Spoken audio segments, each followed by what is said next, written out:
Do investors care? Personal transformation work, from my perspective, is the job that's never done. I'm a massive believer that your emotional state is really important in ensuring that you're performing well. So taking responsibility for that emotional state is, I think, the first thing that you really got to grasp onto.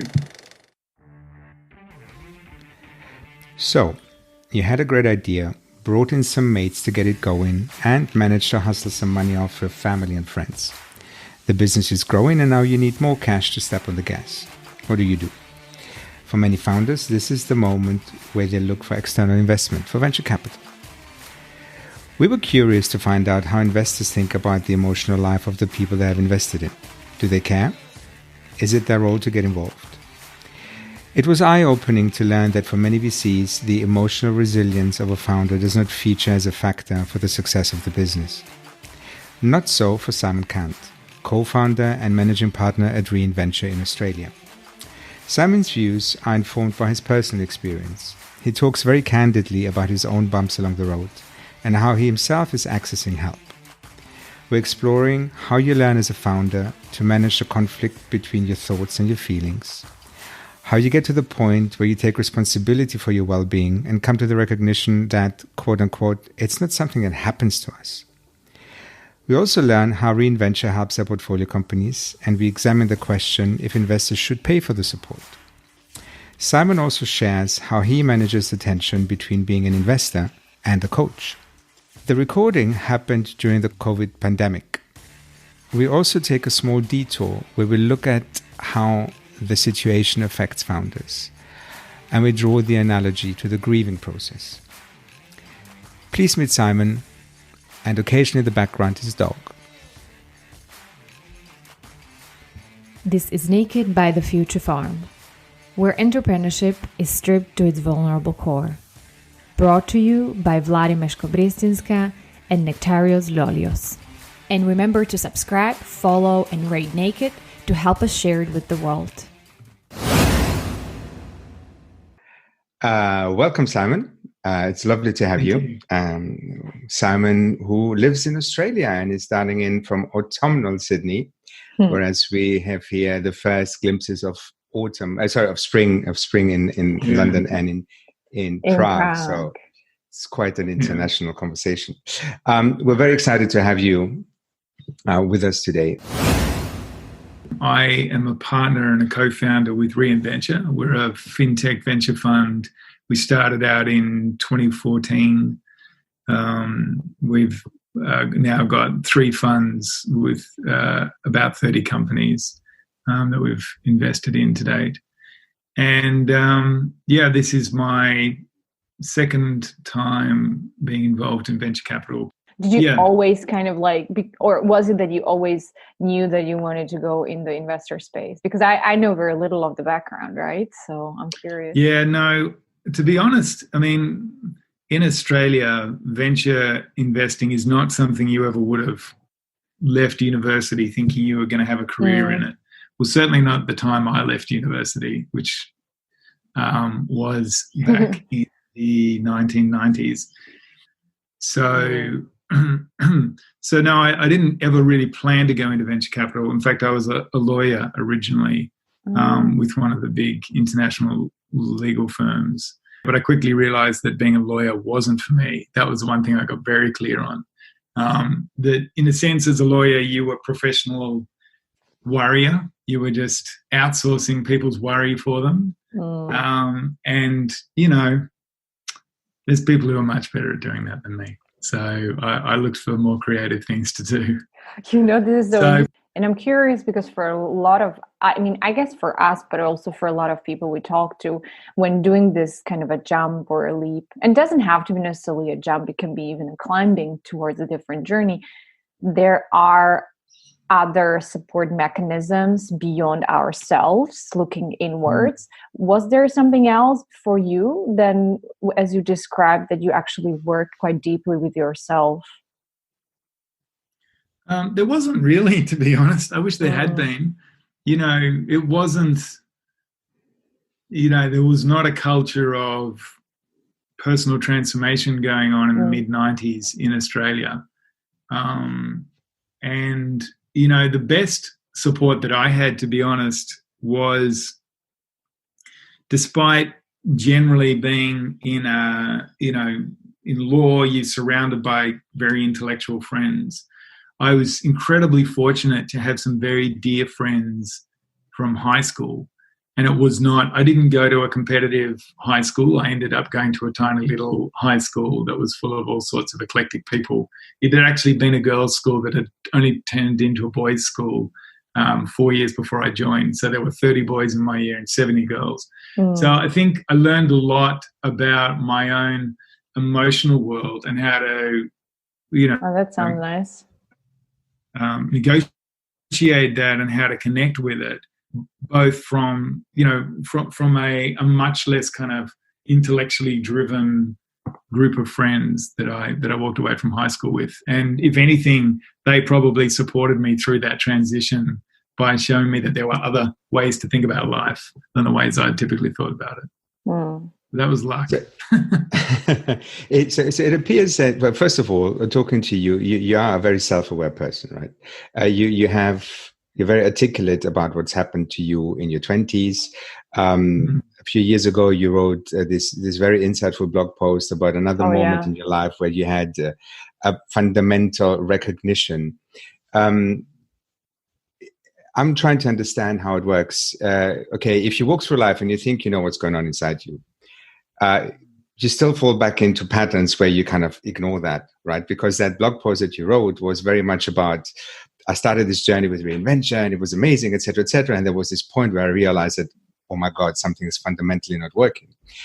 What were the signals that helped you identify that you're probably approaching a similar situation like in your 20s, where you need to take a step back and actually evaluate what's going on and take action? Look, I think that, like, personal work, personal transformation work, from my perspective, is the job that's never done. So I feel like, I've got all sorts of theories that I won't kind of go into now about, I guess, where all of this comes from and what sets us off down the path that we go down. But my experience of personal change is that you get these moments of clarity and they feel like these incredible transformations. You often think, oh my God, I will never go back to that way of living. My life is changed forever. But actually, the deeply rooted drivers, they don't shift that quickly, not in my experience. They're much slower to shift. And actually, I'm not even sure how much they do shift. I think what we get awareness about those drivers.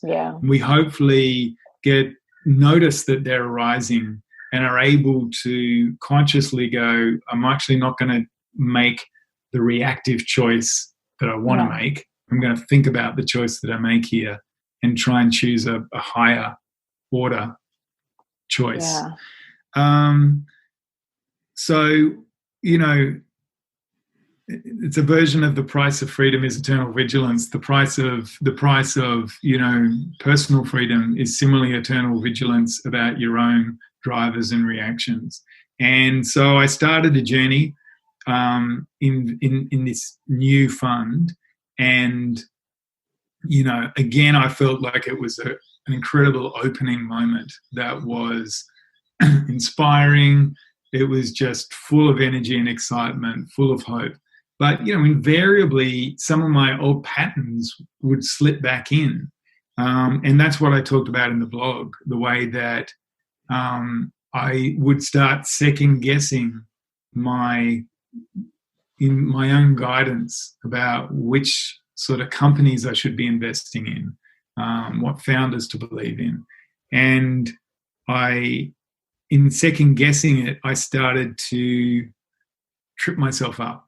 And that was what I talked about in the blog post, is kind of surrendering yourself into a sort of trust in life and a trust in the future, rather than having to get every single decision right and being so caught up in trying to think through everything to the nth degree that you actually pull all the juice out of it, all the intuition out of it. This sounds.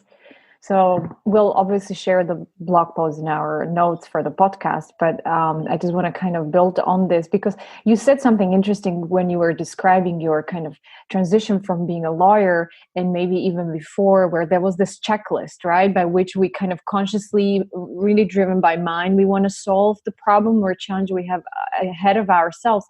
And now you are coming into this space in an investor space where checklists are actually, one of the key tools we use, right? And then, sure. Yeah. So how does that kind of come together? Because I see this like constant potential fight, which you might be, kind of finding yourself within. Tell us a little bit more about what's happening right now for you in terms of how you drive being who you are as an investor and as Simon at the same time. I mean, one of the things that I would say is a great blessing as you sort of move on in your career is that you can start to assign some of the checklist work to other people. And, we have some awesome associates and analysts on our team who do that stuff so much better than me anyway. That I'm kind of happy to hand that over. At the end of the day, I like to try and make sure am still capable of it. Although it's remarkable how you're you hit 45 and suddenly you can't see things as clearly as you used to see them without glasses, and you can't remember how to do spreadsheets quite as detailed and involved as you used to when you were in your 20s either. So there's a little bit of learned helplessness that's probably quite helpful in some ways, and having great team around you is just exciting, to be honest. I mean, I love working with young people who are just so sharp, can really go into those depths and really help them to also come into their more intuitive gifts as well. So for me, look, I still definitely bring that analytical mind. I mean, I bring that analytical mind even to my thoughts around personal transformation. I kind of can't help it. But I try to check myself and say, what's my kind of deeper knowing? Like, I really try and stay in touch with that part of myself which is very hard to define, and I'm not really sure, to be honest, where it comes from. But what I know is that I tend to try and still down whenever I'm getting to the point of decision or whenever we're getting into a discussion about a particular venture. And I always ask myself, like, what's the highest truth I can see here? Do you know what I mean? Like, I really try and take myself up to what's really going on here.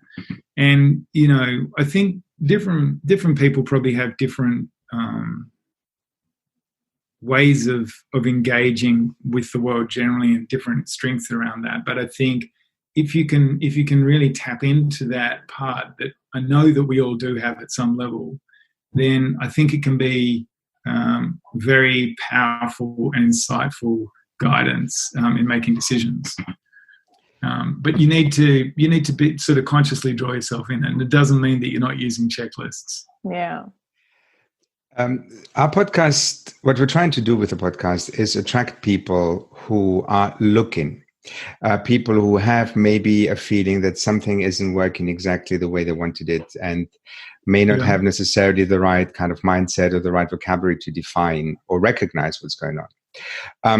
I'm curious to hear, if you're happy to share, what were the moments or what were the signals you read in your own behavior, in your own body, the reactions from other people, to actually make you understand that something was a little bit askew, and maybe use it also to kind of broaden the conversation and practically based on your own behavior. How do you actually work with companies and founders in the businesses you've invested in to identify, hang on a second, something's changed in the chemistry and the dynamic of that particular team, and maybe we should have a conversation?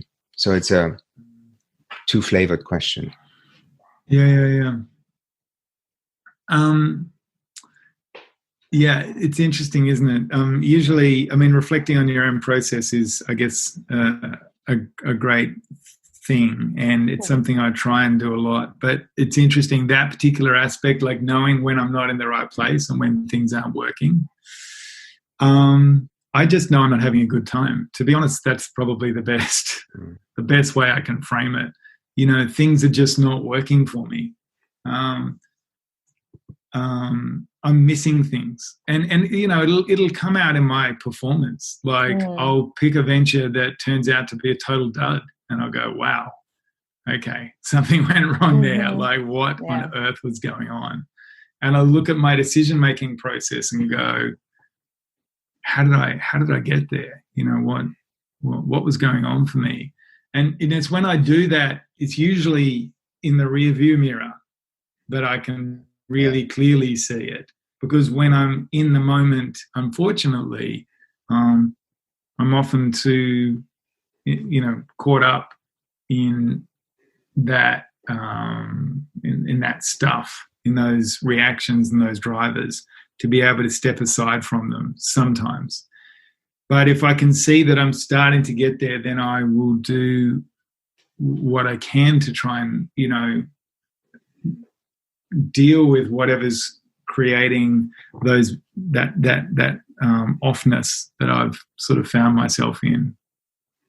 But look, it's a really hard journey. Like, I'd love to be able to give you an ABC of, you know, and now this is how I sorted it out. I mean, the reality is I'm still working on that. You know, I'm still, you know, when you're investing, you have your portfolio and you have the things that are working well and you have the things that are not working well.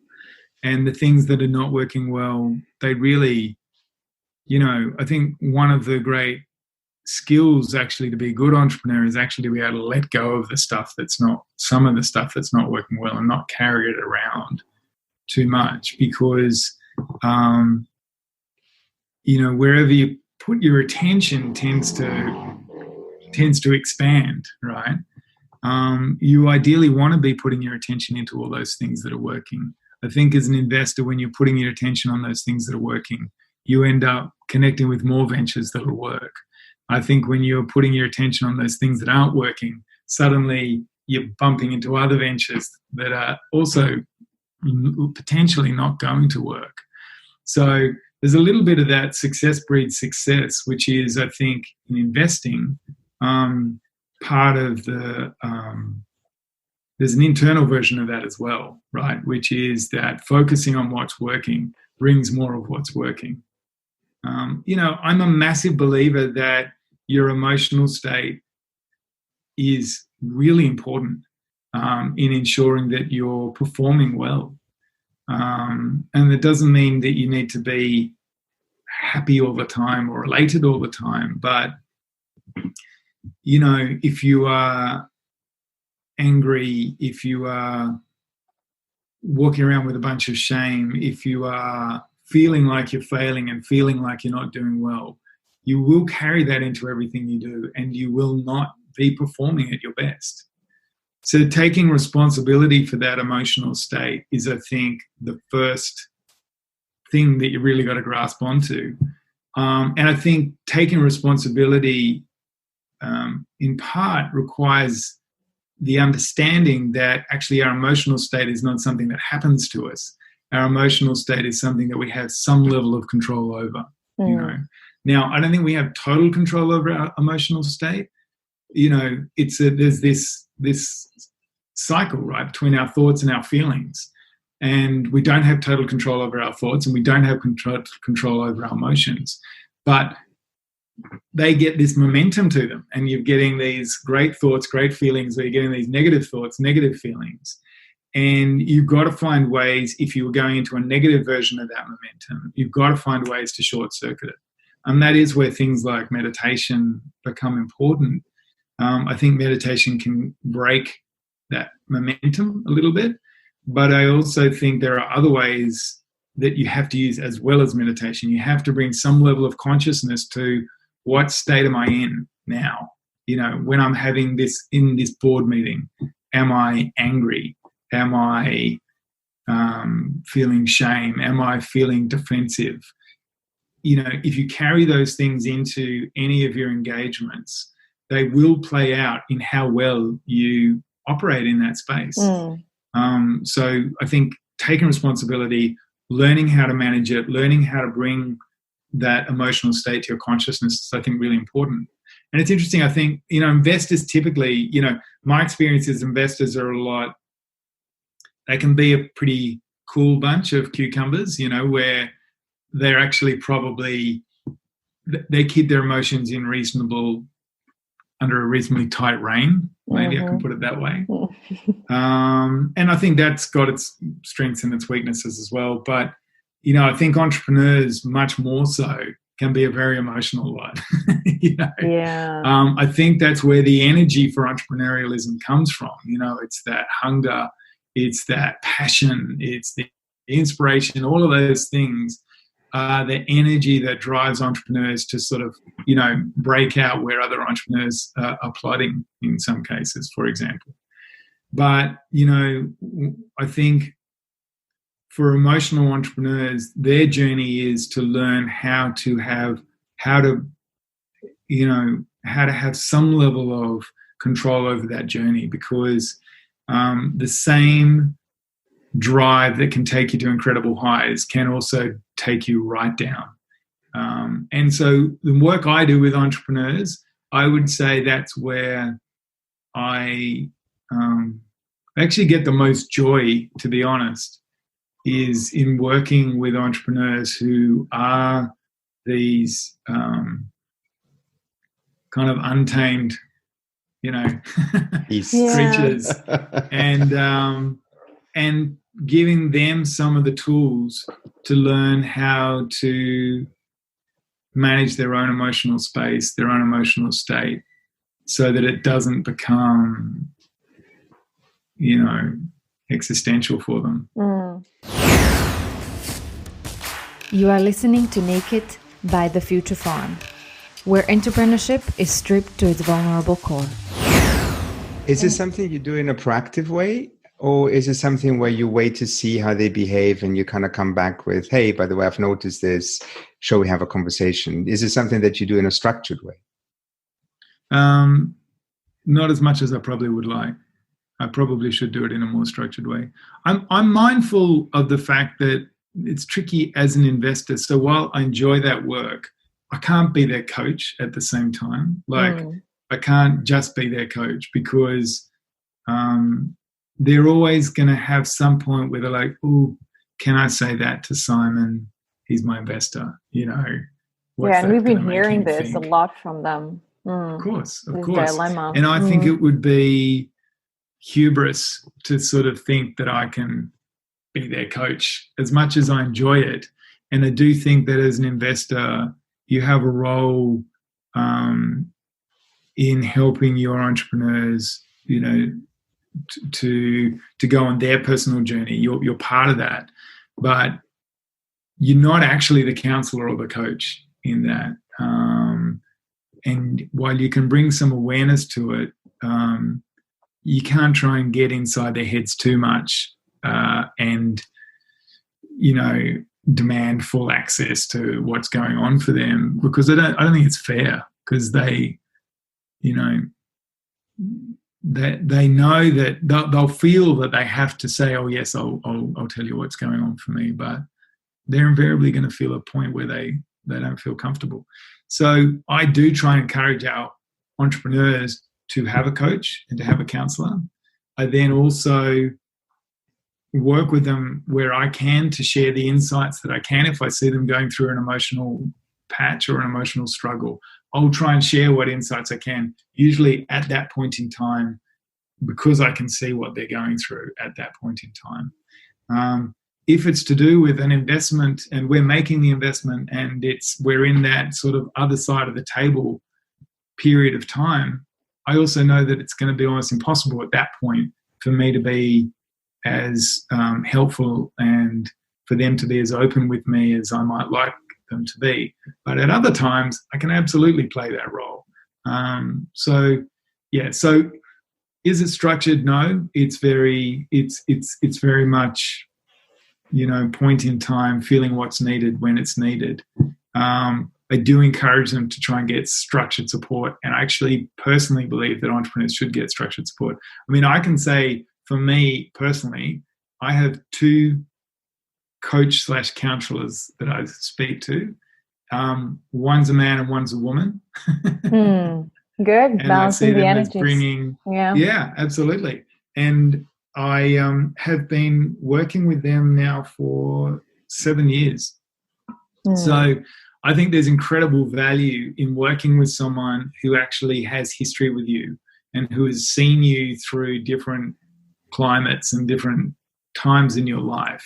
And they can bring much more honesty to you than someone who's meeting for you, for the first time, or you've spent a year with and has only seen you in this context. Yeah, but let's unpack this a little bit, because so what you are talking about, again, resonates highly. We've been hearing a lot from entrepreneurs that they actually are like, or have all eyes open towards this option. Like, I might get somebody to help me to look inwards, and I might get a coach and stuff.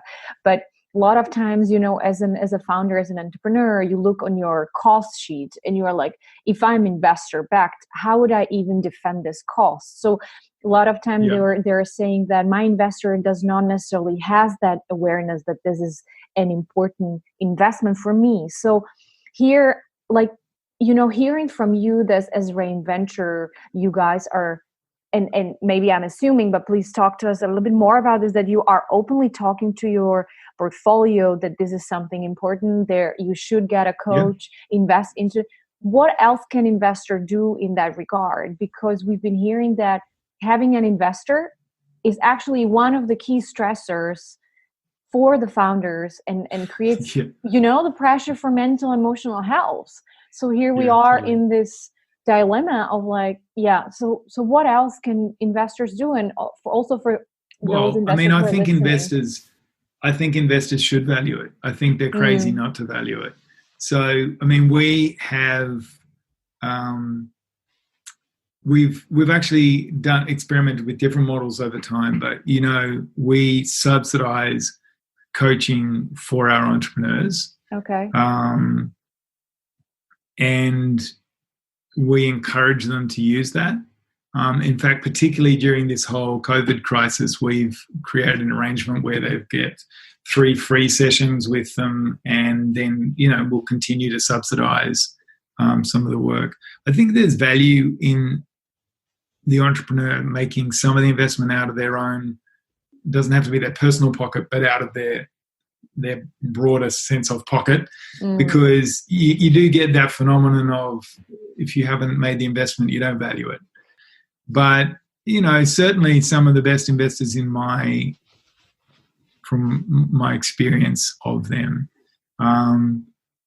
they do care about their founders. I think they are committed to helping their founders on their own journey. So I think we're moving to we're definitely in a period where there's more recognition of the value of it. But, I think I think there's plenty of way to go in that. There's no doubt when you get, very analytical investors who are very cool-headed,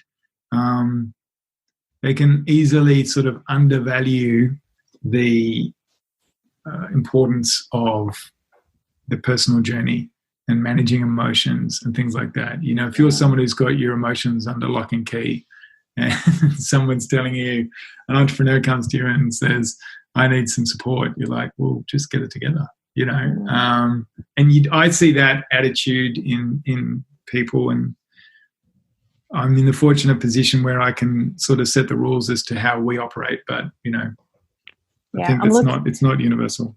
I'm looking behind my back here because I have this book by the co-founder of Kickstarter, which is called This Could Be Our Future.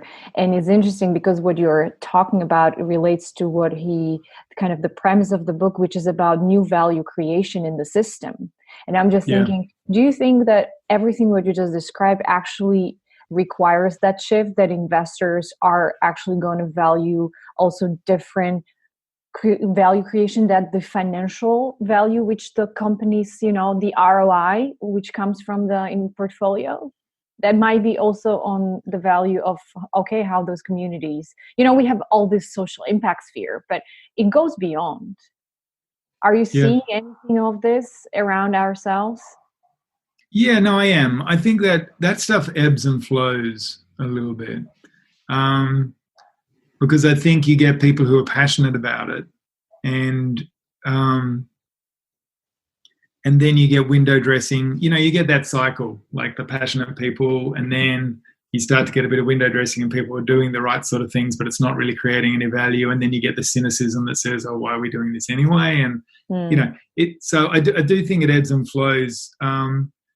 I think that stuff is, you got to remember that everyone sort of sits in some long chain of people that they're sort of trying to report to or please. Oh yeah, that's so true.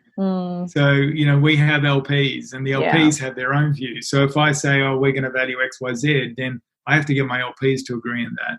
So, the fact that we're seeing more impact investment says, yeah, absolutely. LPs are thinking about more than just returns. Yeah. Some LPs, but not all LPs. And, I think a lot of that stuff really comes down to that broader community consciousness. Like, where are we at in terms of community consciousness? And, to be honest, I think this whole Corona experience, I think it's going to have a dramatic effect on community consciousness. I actually don't know. It could go in any number of ways, but I think it's going to have a dramatic effect one way or the other. Certainly a systemic change. Yeah. Yeah, which might be required for this. It's going to be interesting to listen back to this a year or two down the line, where we might have some more clarity about where this has actually gone. Yeah, totally. Well, you can see so many different currents, right? Like you can see a version of insularity and xenophobia kind of peaking in a way that it never has, which is concerning on one level, right? On another level, there's been this whole equation that every country has had to stare at, which is what's human life worth versus the economy, and look, and then you'll get the debates that go, well, the economy is also going to have an impact on human life, and that's true. But I think that it's been a real test of values in all sorts of ways, and then it's also been a question of can we work together as a community to try and contain virus, whatever it might be. So it's so many different debates and currents have come up in it, but it's incredible shock to the system. It can't help but leave some sort of legacy. I'm the eternal optimist, so I'm going to say that ultimately we'll come out of it stronger, and hopefully with greater consciousness. I honestly feel that we can come out of it with a greater level of consciousness as a community, but we'll find out. Yeah, it's so for me, one of the things I'm really always interested in is signals and tools. And in the context of Corona, I've been through an unexpected amount of anxiety. And it's very unusual for me. I'm very much the optimist, trying to kind of balance things out. But I've been going through 6 weeks of feeling really anxious until very recently I had a conversation with a friend who practically started talking to me about grieving and started using the process of grieving to explain to me what he thinks I was experiencing.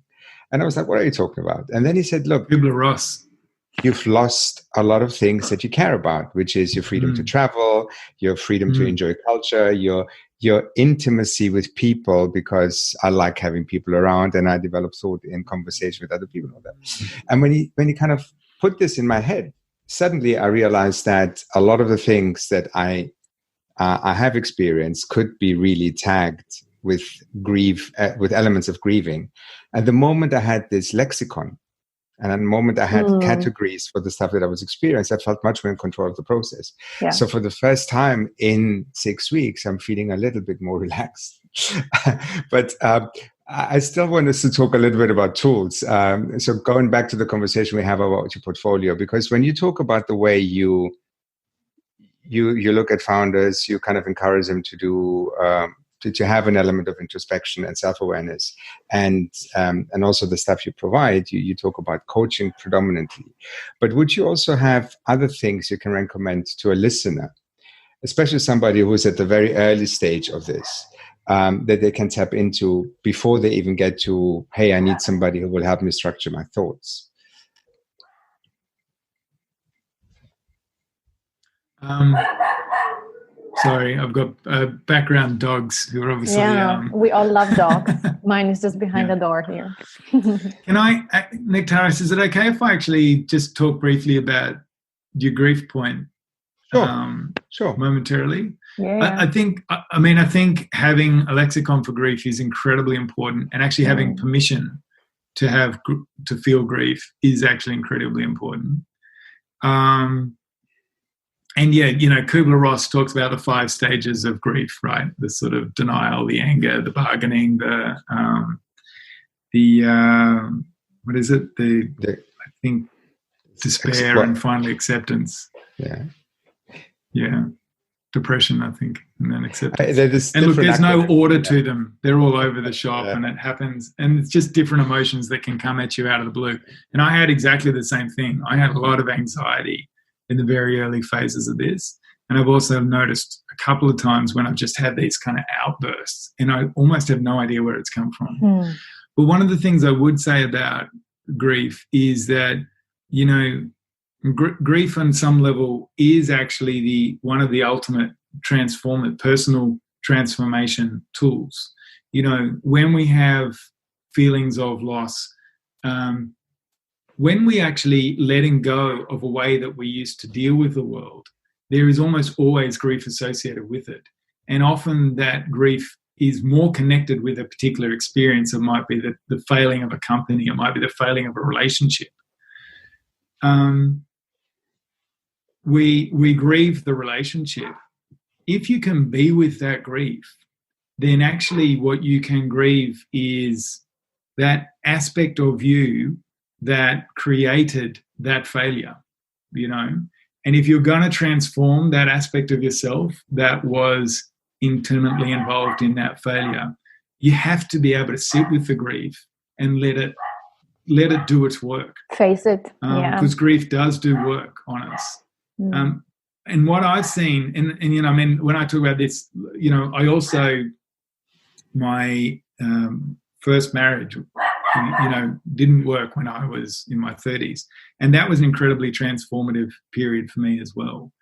But I've seen various people, and I've seen this with relationships, and I've seen this with ventures, which is when things don't work, instead of being with that grief, people run towards the next thing.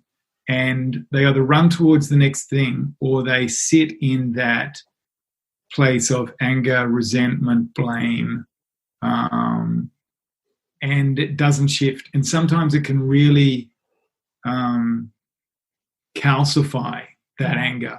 It can be quite a deadening experience. So I think we have to find a way to be with grief in order to grow as people. No, I think what you just said, Simon, is also important, because when we talk about your journey and we talk about the people that you have in your portfolio, we talk about people who are active entrepreneurs. But you also know that in our research and the interviews we've conducted so far, we also come across a lot of people who don't want to talk about their entrepreneurial journey, but the end of it, either when they exited a business because it failed, or even when they exited the business successfully in inverted commas.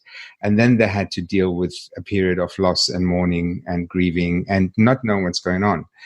And I was quite naive, because I assumed that, if you run a business against the wall for whatever reason, it's understandable. But I was not prepared to listen to somebody who had a multi-million-dollar exit going, I have no idea how to deal with the emptiness. I don't know how to deal with the loss of relationships, patterns, motivation, and ultimately there's the same thing you just talked about in the context of the coronavirus and the grieving.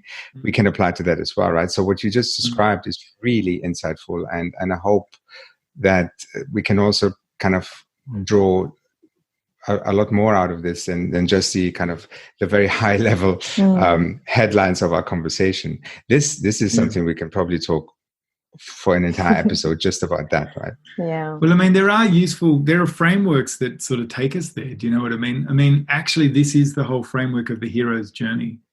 So, and it's interesting. One of the things that's always stuck with me, I can't remember I think it was actually a writing teacher who told me about this, but the most important aspect of the hero's journey is it's actually sometimes called the hero's return, because the most important aspect is hearing the call again and going on the next journey.